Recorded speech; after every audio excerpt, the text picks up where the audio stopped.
آج ڈاکٹر صاحب باقاعدہ طور پہ آپ نام لے کر ایک عسکری شخصیت کا قطع کلامی کی معذرت آپ کہہ رہی تھیں کہ ان کی طرف سے کردار ادا کیا جا رہا ہے پنجاب کے الیکشن کے حوالے سے اس حکومت میں کے حق میں، تو اب نام لینے سے یا الزام لگانے کی حد تک تو نون لیگ بھی اپنے جو عام انتخابات تھے اس کے رگ ہونے کا الزام لگاتی ہوئی تھی، اس کو بھی سنجیدہ نہیں لیا جاتا تھا. تو آپ لوگوں کے پاس کیا ثبوت ہیں ایسے کہ اسٹیبلشمنٹ نیوٹرل نہیں ہے اس کے اندر، پنجاب کے انتخاب کے اندر وہ کردار ادا کر رہے ہیں حکومت کے حق میں، اس کے کیا ثبوت ہیں؟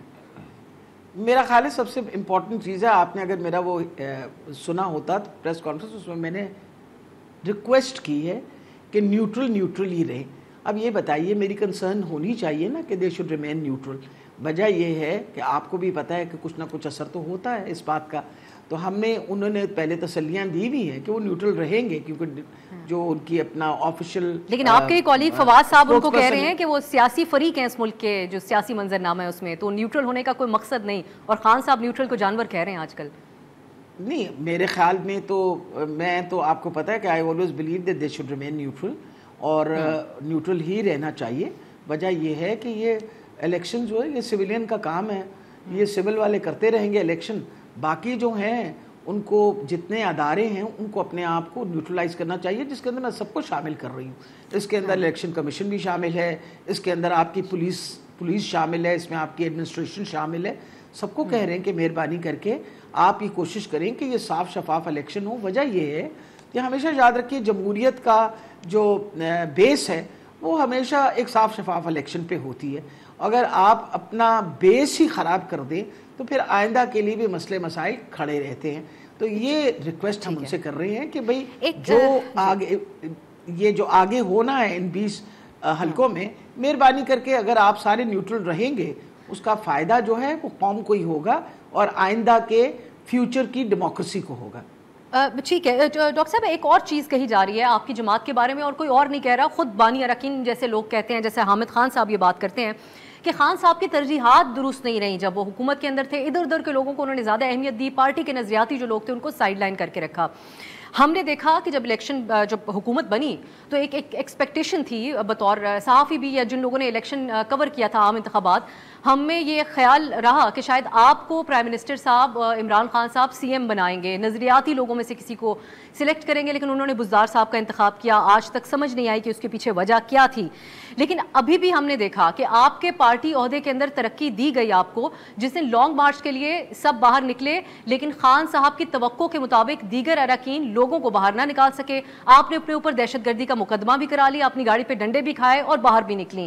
تب خان صاحب کو خیال آیا آپ جیسے نظریاتی رکن کا. تو کیا واقعی خان صاحب کی ترجیحات میں مسئلہ نہیں تھا جو وجہ بنی ان کی سینٹر میں اور پنجاب میں حکومت جانے کی؟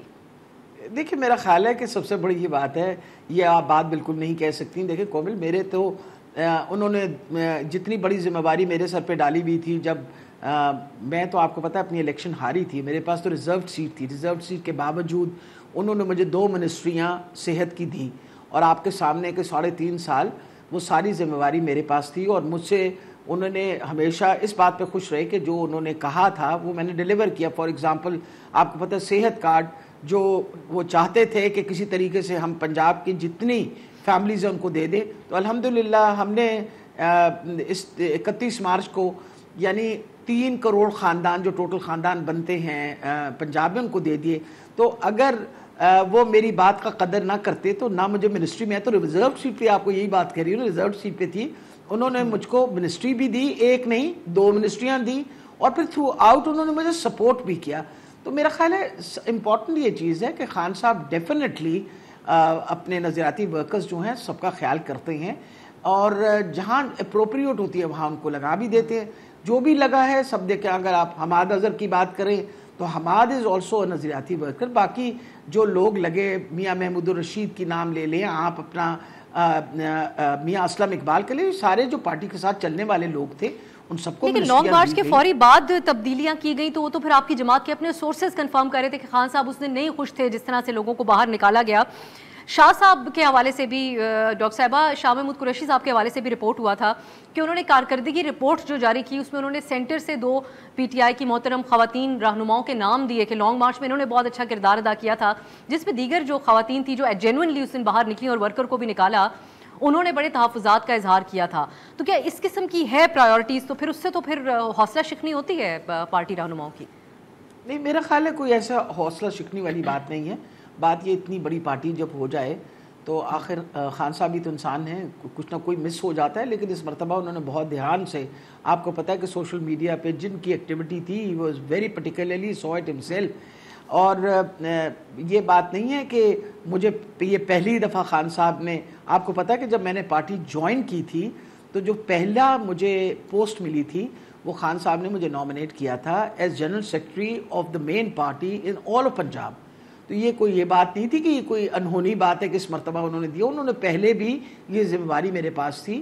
اور 2013 کے بعد جب ہماری پارٹی میں الیکشن ہوا تو میں نے الیکشن میں دوبارہ یہی سیٹ جیت کے تو آئی اسٹیٹ آن 2015 تک میں ان کی جنرل سیکرٹری رہی. تو یہ پوسٹیں تو پہلے بھی میرے پاس رہی ہیں, اور خان صاحب کا جو کور کمیٹی ہے اس کے بھی میں ہمیشہ حصہ رہی ہوں.